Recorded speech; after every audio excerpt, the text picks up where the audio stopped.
Assalamualaikum warahmatullahi wabarakatuh. Halo kawan pajak, dimanapun berada, apa kabarnya kawan pajak? Semoga selalu sehat dan juga tetap semangat ya dalam beraktivitas. Baik, berjumpa kembali bersama saya Dita dan rekan saya Erwin, fungsional penyuluh dari KPP Pratama Jakarta Tanah Abang 1 yang akan memberikan informasi perpajakan terkini untuk kawan pajak semuanya. Baik kawan pajak semuanya, hari ini kita akan berdiskusi ataupun berbincang-bincang mengenai topik perpajakan terkini yang tengah ramai diperbincangkan nih Kak Erwin ya. Iya, apa mungkin, itu Kak Dita? Iya, di berbagai media nih sudah sempat untuk mungkin ramai ya terkait dengan topik yang akan kita diskusikan, yaitu mengenai korteks dari Direktorat Jenderal Pajak nih Kak Erwin ya. Nah, mungkin kawan pajak ada yang sudah tidak asing lagi nih dengan istilah korteks ya. Mungkin bahkan ada beberapa kawan pajak yang sudah mengikuti edukasi betul yang diselenggarakan oleh Direktorat Jenderal Pajak di berbagai unit vertikal secara serentak ya dalam periode bulan April dan sampai dengan September kali ini untuk sebagai pengenalan ya terhadap korteks yang akan berlaku. Baik, ada pepatah nih Kak Erwin yang bilang katanya tak kenal maka tak sayang katanya ya. Nah, agar lebih sayang nih kita akan mengenal hari ini ya mengenai korteks ya. Nah, nanti akan kita sedikit jelaskan ya berbagai informasi mengenai korteks ini. Baik, Kak Erwin, mungkin sebelumnya saya sampaikan dulu kepada kawan pajak, kita akan menyampaikan disclaimer bahwa informasi yang akan kami sampaikan pada episode kali ini dapat berubah ya sesuai dengan perkembangan ketentuan perpajakan dan juga proses pengembangan sistem yang sedang berjalan saat ini. Baik, Kak Erwin, mungkin sebelum kita berbicara lebih lanjut, disinggung mengenai korteks gitu, berbagai media tengah memperbincangkan ini. Nah, sebenarnya apa itu korteks sendiri nih Kak Erwin? Definisi dari korteks sendiri adalah sistem administrasi perpajakan yang terintegrasi sehingga dapat memberikan layanan perpajakan yang mudah, andal, terintegrasi, akurat dan pasti kepada wajib pajak. Nah, itu ada singkatannya mantap. Mantap gitu. Ya. Iya. Nah, sebenarnya tujuan utama dari pembangunan korteks sendiri itu untuk memodernisasi sistem administrasi perpajakan yang ada saat ini Kak Dita. Jadi nanti ada pembaharuan ya pastinya ya, sesuai dengan perkembangan zaman Kak Dita. Nah, korteks ini itu akan mengintegrasikan seluruh proses bisnis inti administrasi perpajakan, mulai dari pendaftaran wajib pajak, pelaporan SPT, pembayaran pajak, hingga pemeriksaan dan penagihan pajak. Nah, dalam episode kali ini, sesuai dengan judulnya itu mengenal lebih dekat lagi mengenai korteks. Nah, untuk yang saat ini kita akan membahas mengenai proses bisnisnya yang yaitu proses bisnis registrasi Kak Dita. Oke, berarti untuk episode kali ini kita fokus dulu ya untuk proses bisnis registrasi. Untuk proses bisnis yang lain, iya betul. Nanti nantikan di episode selanjutnya ya Kak Erwin ya. Baik, nah tadi sudah sempat disinggung, kita hari ini akan membahas mengenai proses bisnis registrasi. Nah, apa sih proses bisnis registrasi itu? Jadi adalah suatu proses bisnis yang dapat dimanfaatkan oleh kawan pajak semuanya untuk melakukan pendaftaran, kemudian pemutakhiran, kemudian penghapusan dan juga perubahan status dari wajib pajak. Nah, kemudian bisa juga untuk menyediakan data atau profil wajib pajak yang lengkap, akurat dan juga mutakhir nih Kak Erwin. Nah, ruang lingkupnya sendiri nih dari proses bisnis registrasi itu meliputi beberapa hal Kak Erwin. Banyak ya? Ada beberapa ya? Beberapa. Yang pertama adalah pendaftaran wajib pajak. Kemudian yang kedua terkait dengan pengukuhan PKP, pengusaha kena pajak. Kemudian ada juga yang ketiga terkait dengan pendaftaran objek PBB P5L. P5L ya. Yaitu adalah pajak bumi dan bangunan dari sektor perkebunan. Kemudian ada sektor perhutanan, sektor pertambangan minyak dan gas bumi. Kemudian ada juga sektor pertambangan untuk pengusahaan panas bumi, kemudian ada sektor pertambangan mineral dan atau batu bara dan sektor lainnya Kak Erwin. Kalau disingkat karena panjang PBB P5L betul ya, agar lebih mudah. Kemudian ada juga yang keempat meliputi juga adanya perubahan data dan juga status wajib pajak. Dan yang terakhir mengenai penghapusan dan pencabutan. Nanti kita akan berbicara mengenai ruang lingkup ini Kak Erwin. Satu persatu kita bahas ya? Satu persatu. Nah, Tadi dibilang bahwa proses bisnis ataupun Cortex ini merupakan pembaharuan ya. Betul. Gitu. Nah, terkait dengan proses bisnis registrasi sendiri, itu mengapa sih harus dilakukan pembaharuan atau mungkin dirancang kembali gitu Kak Erwin? Jadi memang proses bisnis registrasi ini perlu diperbarui lagi ya Kak Dita. Karena memang yang pertama ada beberapa alasan nih. Yang pertama yaitu saluran pendaftaran wajib pajak itu masih terbatas. Lalu yang selanjutnya keterbatasan sistem dalam melakukan validasi data dalam pendaftaran. Lalu yang selanjutnya proses bisnis registrasinya itu belum sepenuhnya terintegrasi. Nah, lalu yang keempat belum adanya integrasi data antara wajib pajak yaitu mengenai dari pusat dan cabang. Oke, jadi memang ada beberapa alasan ya Kak Erwin ya. Nah, dan juga ada manfaat juga dengan diadakannya atau diperbaharui sistemnya, maka ada manfaat yang akan didapatkan juga, yaitu yang pertama pastinya mendorong wajib pajak untuk patuh melalui peningkatan kemudahan untuk melakukan proses registrasi, mulai dari pendaftaran, mungkin juga perubahan data atau yang lainnya Kak Dita. Yang selanjutnya itu memberikan kesederhanaan administrasi bagi wajib pajak dan meningkatkan integrasi data dengan pihak ketiga. Nah, lalu juga meningkatkan validitas dan integrasi data sehingga data wajib pajak menjadi lebih lengkap, akurat dan mutakhir. Selanjutnya apa lagi nih Kak Erwin? Nah, ini yang keempat itu memudahkan administrasi perpajakan dan tentunya pengawasan yang lebih komprehensif. Dan selanjutnya yang terakhir yaitu memudahkan wajib pajak berinteraksi dengan sistem DJP melalui single digital access atau taxpayer portal Kak Dita. Oke, berarti sistem ataupun Cortex ini yang tentunya khususnya ya di proses bisnis yang dirancang registrasi yang dirancang ulang ini tentunya diharapkan mampu memberikan manfaat-manfaat yang tadi Kak Erwin sebutkan ya. Baik. Oke, mungkin tadi kan kita sempat singgung ya beberapa ruang lingkup proses bisnis registrasi yang akan kita bahas. Mungkin kita sedikit untuk membahas satu persatu ya Kak Erwin ya. Kita bahas satu persatu ya. Yang pertama mungkin dari pendaftaran wajib pajak ya kita ya. Iya betul. Kita mulai dari pendaftaran wajib pajak dulu ya kawan pajak. Nah, kita tahu bahwa untuk jenis pendaftaran wajib pajak bisa terdiri dari beberapa jenis wajib pajak ya. Yang pertama adalah wajib pajak orang pribadi atau warisan yang belum terbagi. Kemudian yang kedua adalah wajib pajak badan dan juga yang ketiga adalah wajib pajak instansi pemerintah. Ada tiga ya? Ada tiga, betul. Nah, nantinya saluran-saluran yang dapat digunakan oleh kawan pajak dalam pendaftaran wajib pajak itu ada yang bertambah dari saluran yang disediakan saat ini ya. Nah, nantinya di Cortex ini saluran yang dapat digunakan itu terdiri dari beberapa saluran. Yang pertama adalah kita kenal adanya istilah klik gitu ya. Jadi klik itu adalah melalui portal wajib pajak. Kemudian call itu melalui kontak center.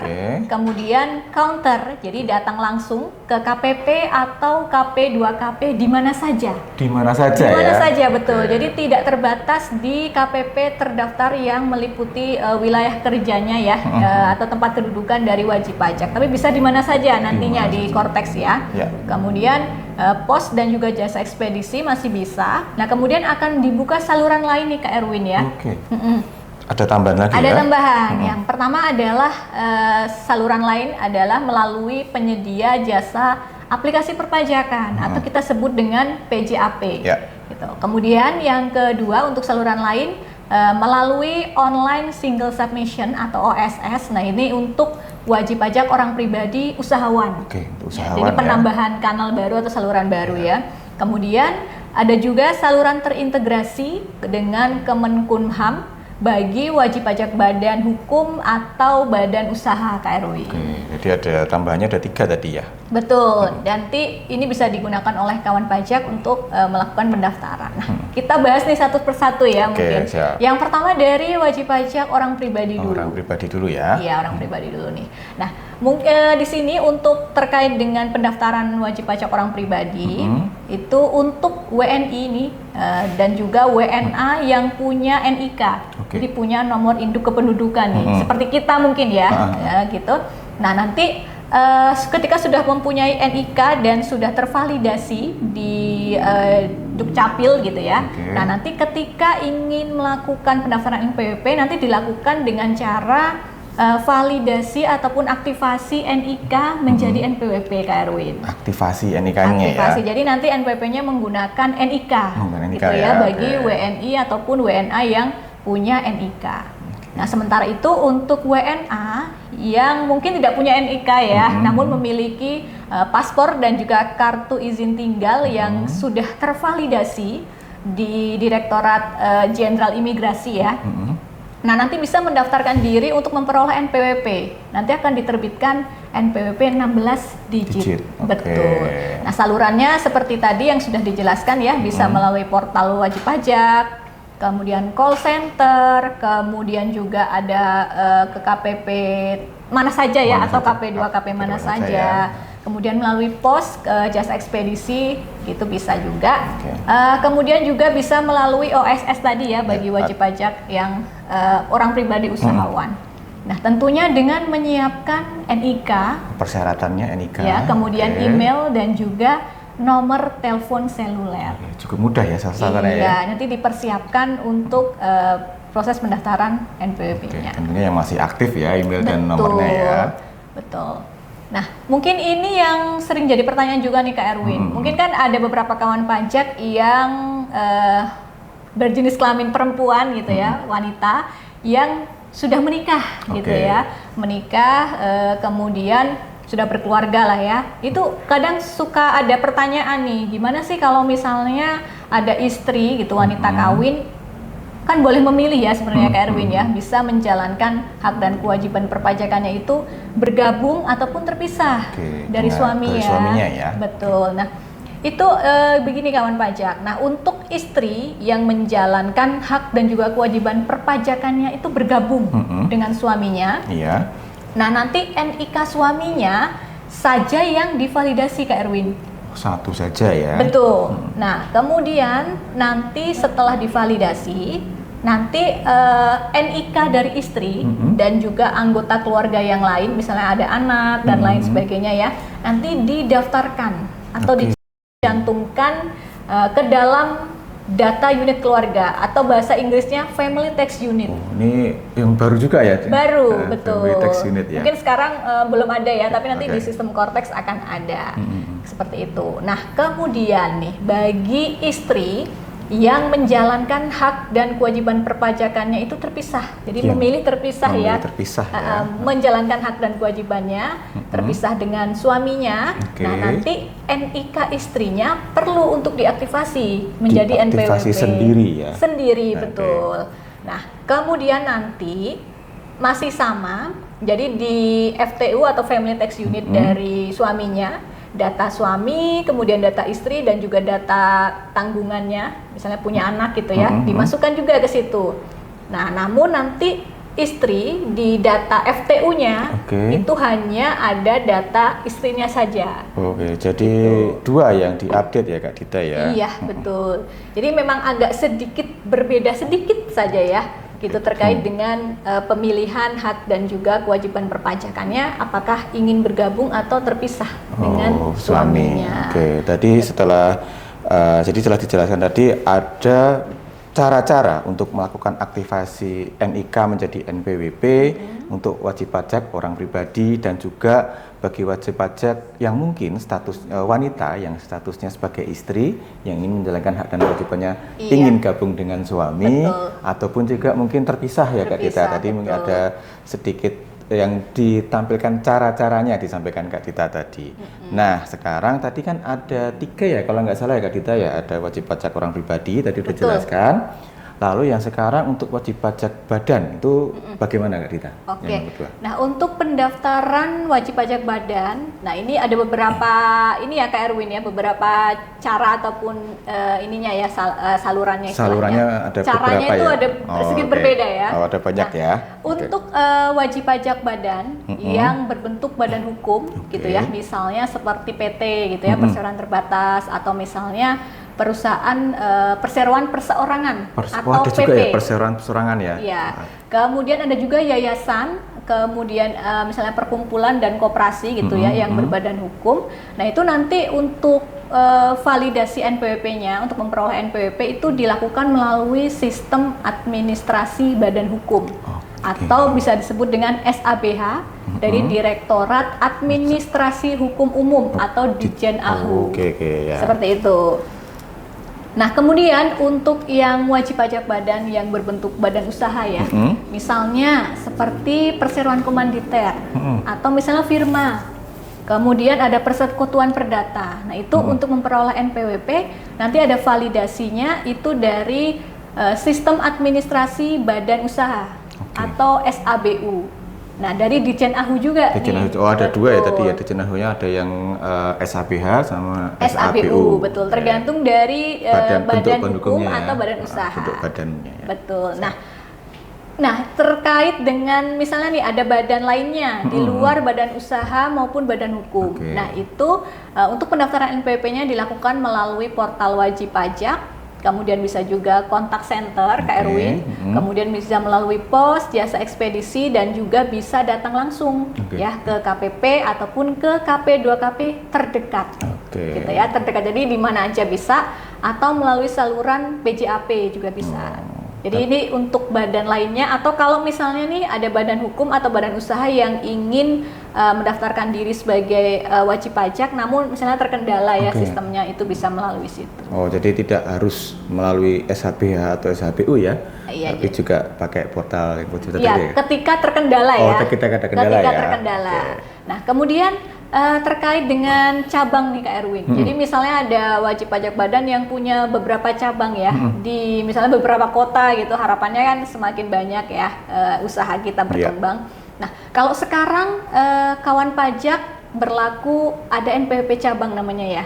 Kalau masih sekarang existing. Nah, nanti di sistem Kortex yang baru nanti tidak ada lagi NPWP cabang Kak Erwin. Karena nanti konsepnya adalah satu NPWP untuk satu entitas.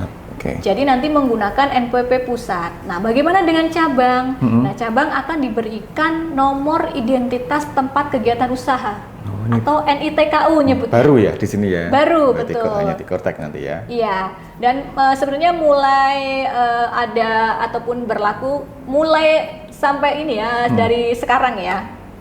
Jadi memang NITKU itu sudah mulai diberikan, tapi nantinya akan lebih efektif lagi untuk nanti di Kortex ya. Tadi ada beberapa cara baik melalui SHBH maupun SABU ya. Betul. Nah, nanti sekarang kita akan membahas yang ketiga nih Kak Dita nih, yaitu wajib pajak instansi pemerintah. Betul. Itu gimana caranya Kak Dita? Nah, untuk instansi pemerintah nih ya, baik misalnya instansi pemerintah daerah, kemudian ada instansi pemerintah pusat, kemudian ada juga instansi pemerintah desa. Nah, nanti ketika ingin melakukan pendaftaran sebagai wajib pajak instansi pemerintah dapat dilakukan melalui beberapa kanal juga pendaftaran Kak Erwin. Bisa melalui portal, kemudian bisa melalui kontak center, kemudian pos, jasa ekspedisi, atau bisa juga datang langsung nih ke KPP, betul, atau KP2KP yang di terdekat ya di mana saja, atau melalui saluran PJAP Kak Erwin. Tentunya harus ada dokumen yang dipersiapkan ya, yaitu terkait dengan surat keputusan mengenai pembentukan atau pengangkatan ya, yang berkaitan dengan instansi pemerintah ataupun instansi yang desa ya, pusat, daerah maupun desa. Dipersiapkan juga SK-nya ya. Betul. Nah, Kak Erwin tadi sudah berbicara kita ya mengenai pendaftaran NPWP. Nah, tadi ruang lingkup yang kedua kita lanjutkan ya. Nah, ruang lingkup yang kedua tadi adalah terkait dengan pengukuhan pengusaha kena pajak atau PKP. Nah, ini kira-kira bagaimana nih nanti di Kortex yang akan berlaku ini bagaimana? Iya, begini Kak Dita. Jadi untuk pengukuhan pengusaha kena pajak atau kita sebut PKP ya, biar lebih singkat. Betul. Nah, itu nanti untuk jangka waktu pengukuhannya sendiri adalah paling lama 10 hari kerja Kak Dita. 10 hari kerja ya. Nah, untuk cara permohonannya, wajib pajak itu bisa mengajukan permohonan ke DJP melalui beberapa kanal permohonan ya. Apa saja tuh? Ada portal wajib pajak, sama kontak center, dan juga tempat pelayanan terpadu atau TPT, KPP atau KP2KP terdekat yang di mana saja. Berarti di mana saja ya? Sama kayak tadi di mana saja. Jadi tidak perlu di tempat domisili sekarang.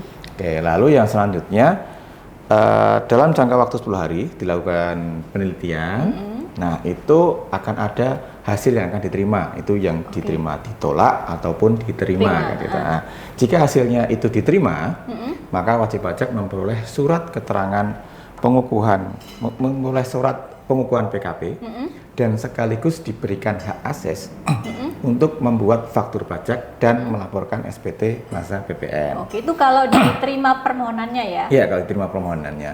Namun jika ditolak, maka wajib pajak memperoleh surat penolakan pengukuhan PKP, Kak Dita. Oke, jadi sebenarnya mungkin hampir sama dengan yang existing saat ini Iya, ya, hampir tapi sama. ada beberapa memang yang sedikit sekali ya berubah Iya, sedikit. berubah sedikit. Jadi mulai dari kata dia kanal permohonannya Iya. lebih diperluas lagi gitu Banyak, ya. diperbanyak lagi. Iya betul.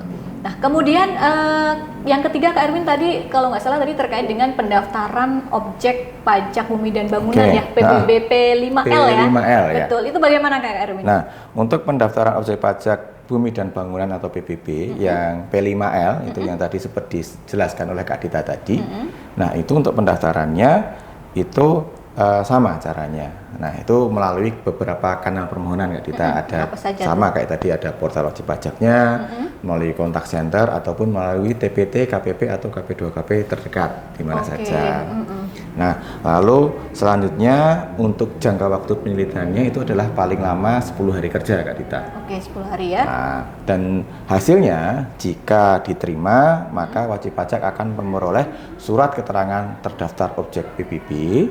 Dan namun jika ditolak, maka akan memperoleh surat keterangan penolakan pendaftaran objek PBB, gitu Kak Dita. Tapi ini terbatas yang P5 ya Kak, P5L tadi ya. Oke, yang tadi ya. Ya, kalau untuk yang P2 bukan wewenang dari DJP lagi. Oke, Ya. jadi memang dibedakan ya Kak Erwin Ya, ya untuk PBB untuk yang ini. pedesaan perkotaan yang mungkin tiap tahun kawan pajak dapat tuh yang nah itu bukan di DJP.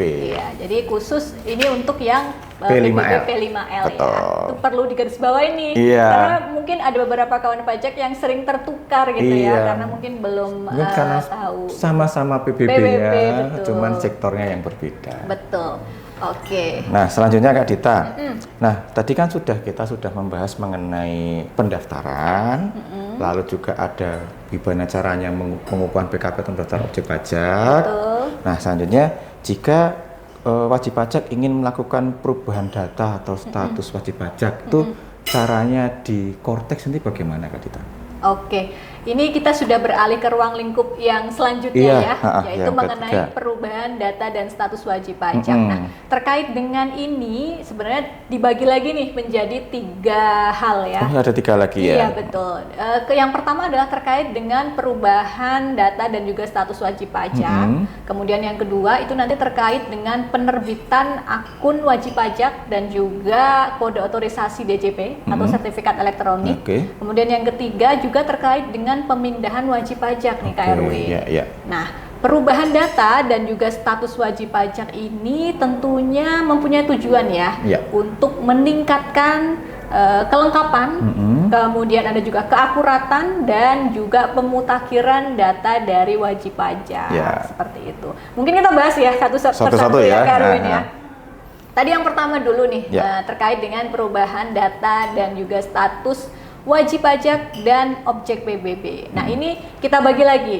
Oh, Yang dibagi. pertama mengenai perubahan data wajib Wajib pajak, pajaknya dulu, oke. itu misalnya bisa terdiri dari perubahan data wajib pajak orang pribadi, Oke, orang pribadi. badan dan juga instansi pemerintah, dan juga ada pemungut PPN PMSE. Oh, yang Ya, itu ya. misalnya data-data yang terkait ya, misalnya seperti data alamat atau misalnya KLU seperti itu ya, dan data-data lainnya. Nah, kemudian ada juga melingkupi perubahan data dari objek PBB. Objek. Jadi kalau oke. misalnya memang ada perubahan datanya terkait Oke. objek PBB tadi ya tentunya Ya, ya, yang P5L P5L ya, tadi, betul. ya. Itu bisa dilakukan perubahan data. Nah, Nah, kemudian terkait perubahan status wajib pajak, itu misalnya meliputi perubahan status dari wajib pajak, misalnya aktif atau inaktif. Oh, Kalau so- inaktif itu non efektif Kak Non-efektif. Erwin sekarang Sekarang ya, non-efektif ya, istilahnya non istilahnya efektif. non-efektif Nah, ya, nanti oke. kita sebut dengan inaktif. Oke. Kemudian ada juga perubahan status misalnya dapat ditunjuk sebagai kuasa. Oke. Nah, ini nanti baru nih di Kortex nih gitu ya. Kemudian ada juga misalnya terkait perubahan status dari pemotong atau pemungut PPh ataupun PPN, dan juga meliputi perubahan status wajib pajak yang lain ya. Tentunya ada beberapa ruang lingkupnya juga. Nah ini nanti untuk permohonan perubahan data dan juga status itu bisa dilakukan di menu profil akun wajib pajak, Kak Erwin. Oke, yang tadi ya mungkin taxpayer portal tadi ya. Betul, taxpayer portal itu, betul sekali. Nah ini berhubungan juga dengan tadi ruang lingkup yang selanjutnya dari di bawahnya perubahan data dan status ya. Jadi ada terkait dengan penerbitan akun wajib pajak dan juga kode otorisasi DJP atau sertifikat elektronik. Ya. Nah tadi sempat dibahas akun wajib pajak. Akun wajib Akun pajak. wajib pajak. Nah, akun wajib pajak ini digunakan untuk melaksanakan hak dan juga kewajiban perpajakan secara elektronik. Dan kemudian di situ juga mencatat segala macam aktivitas yang berhubungan dengan wajib pajak.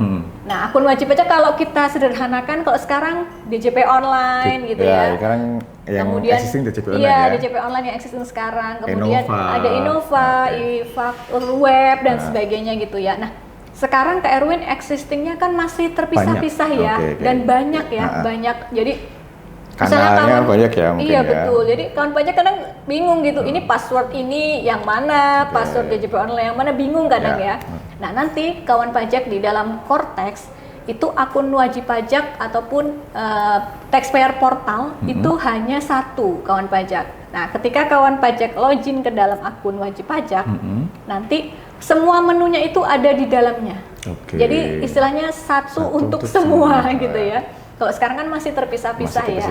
Sekarang ya. Sekarang nanti di Cortex itu akan terintegrasi dalam satu aplikasi ataupun satu akun wajib pajak. Jadi di situ ada PPN, di situ ada Ibupot dan lain sebagainya gitu ya. Di akun wajib pajak tadi ya. Di akun wajib pajak menyatukan berbagai macam menu yang existing Terpisah. sekarang menjadi satu. Terintegrasi. Terintegrasi betul. Nah tentunya nanti dalam menjalankan hak dan juga kewajiban perpajakannya itu dibutuhkan adanya ini ya tanda tangan elektronik Kak Erwin.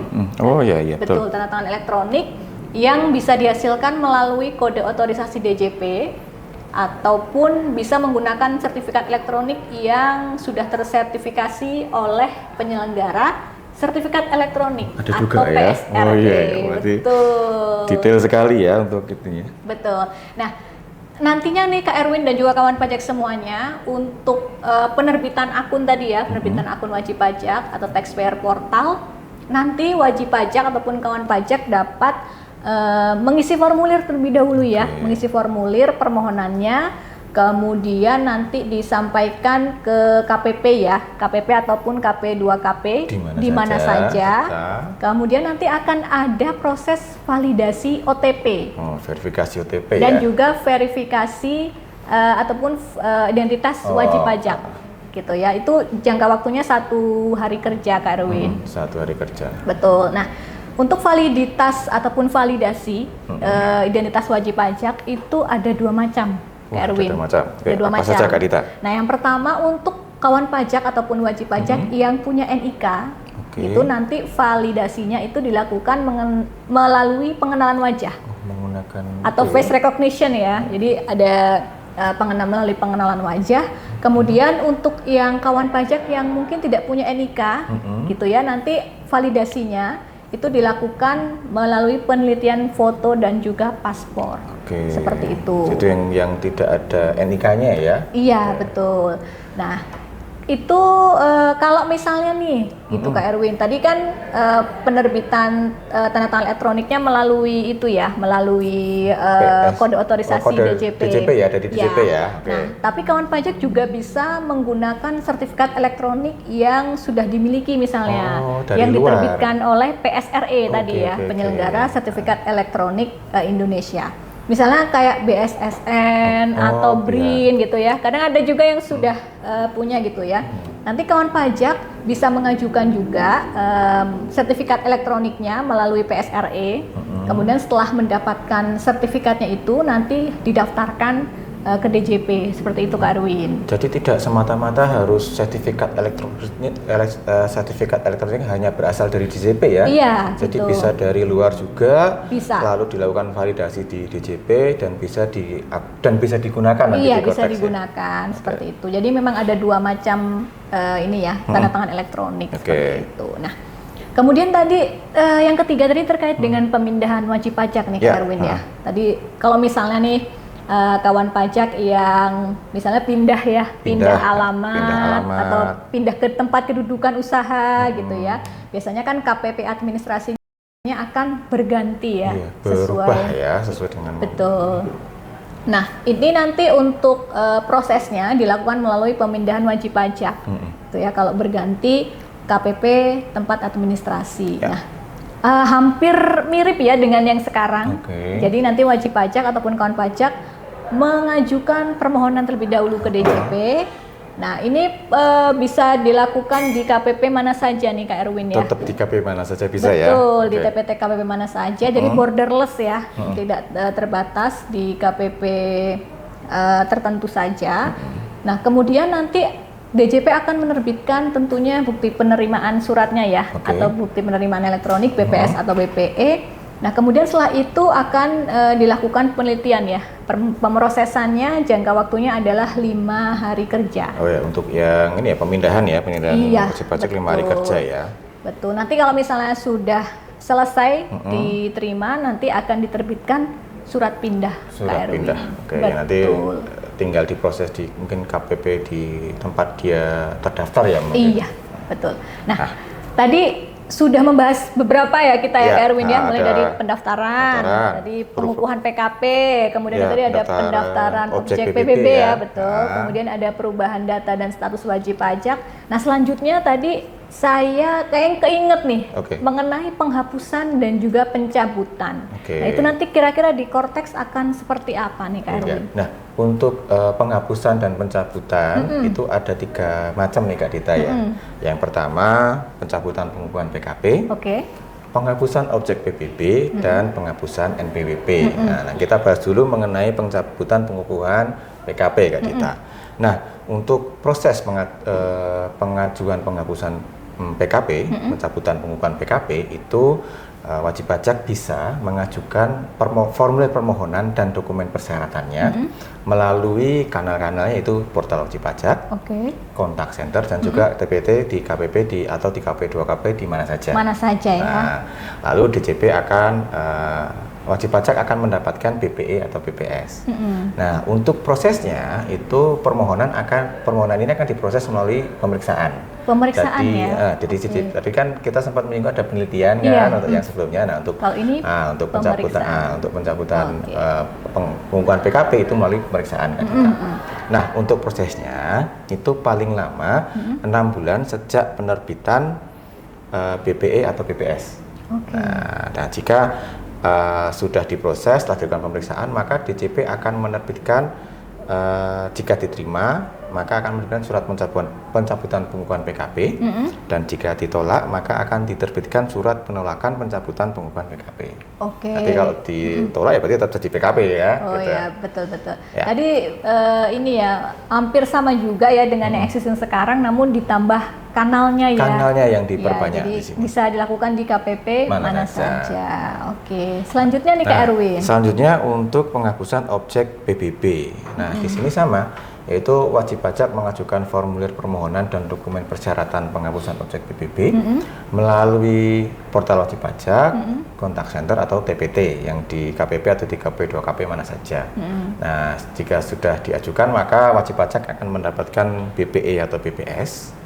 Nah, untuk prosesnya itu sama, DJP akan melakukan pemeriksaan dalam permohonan penghapusan objek PBB ini Kak Dita. Pemeriksaan ya? Ya, lalu jangka waktunya sendiri adalah 6 bulan sejak penerbitan BPE atau BPS.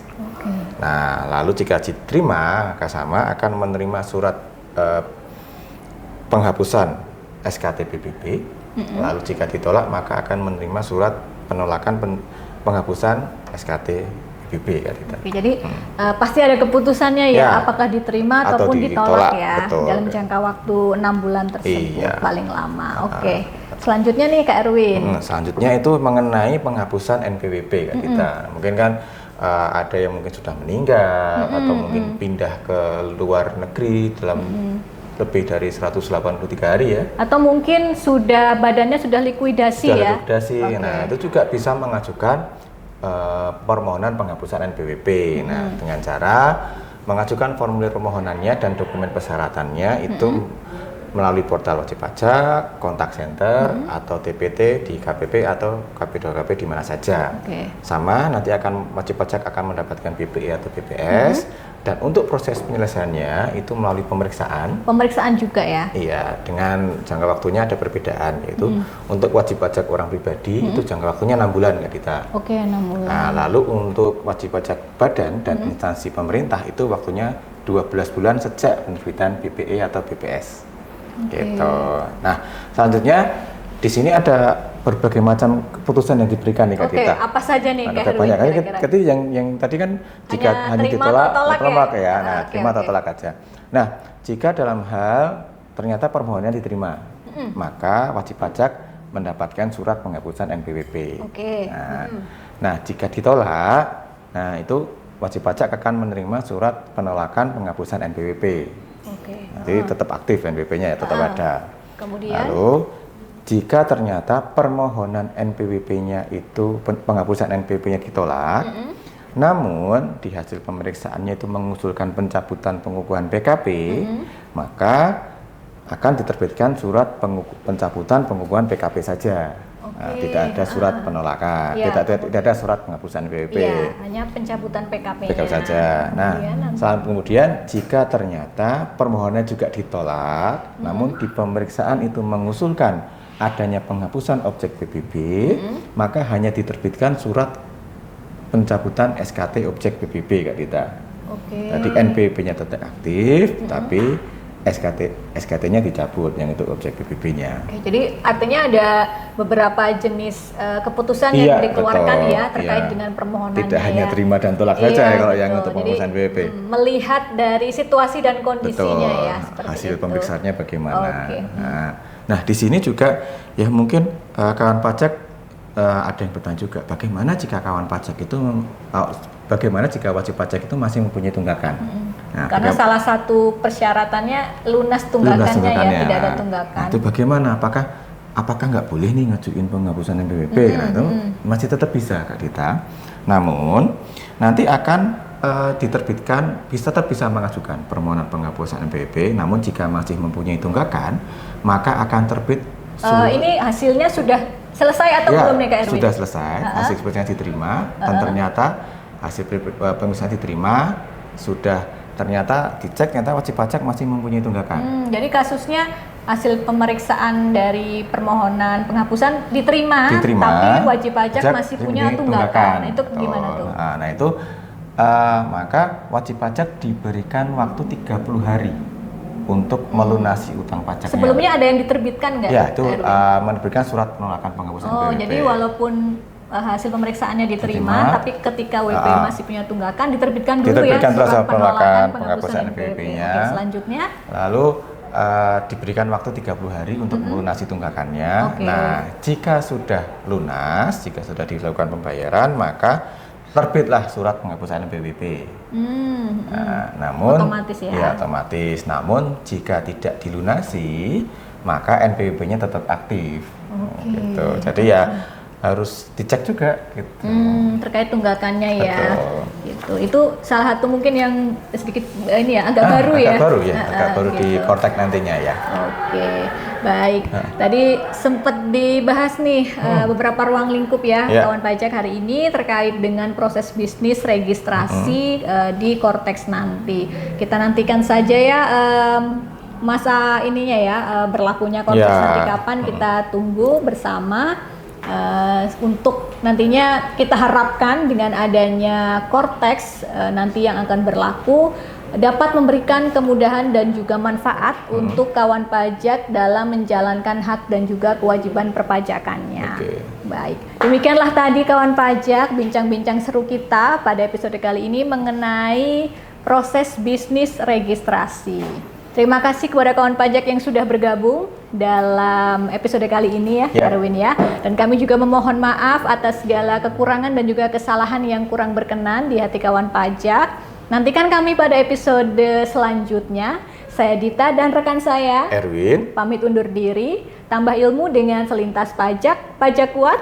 APBN sehat. Wassalamualaikum warahmatullahi wabarakatuh.